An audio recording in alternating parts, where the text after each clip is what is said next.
Nagtataka lang po ako kung saan po kumukuha ng mga materialis po pang paggawa ng mga bahay.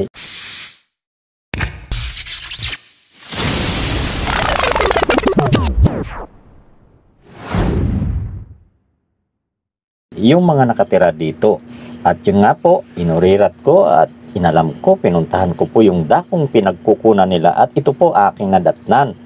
May mga tao silang inuupahan para manguha po nito dito po sa sapa. Ang siste po, hindi pala lahat dito sa sapa nito na pwedeng kunan ng mga buhangin at graba. Mayroon po kasing nakatapat na may-ari ng lupa dito po sa sapa na hindi po nila pinapayagan dahil ang katwiran po nila ay nababawasan yung lupa nila at lumuluwag o na lumalaki yung sapa dahil sa kakakuha po nitong mga buhangin at graba. Pwede lang po silang kumuha po kung pangbahay lang po yung residential. Kaso pala yung iba po rito ay hindi po pala ginagamit ito sa residential.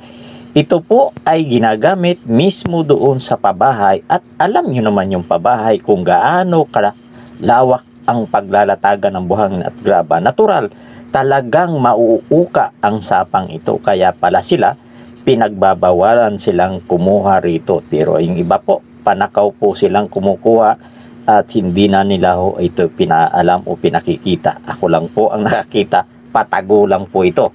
Kaso mapapanood po ng may-ari ito dahil ito po aking binablog, hindi po ito nila maitatanggi. Kaya po late upload ang ginawa ko rito para hindi na ho mapansin ng may-ari. Mapansin man, malayo na ako sa kanila at hindi na nila ako masisisi. O siya, hanggang dito na lang po. Muli, maraming salamat po sa inyong panonood. Bilang content creator, natural lang talagang medyo tapangan natin ang ating loob para tayo makagawa ng content. Siya, salamat po muli.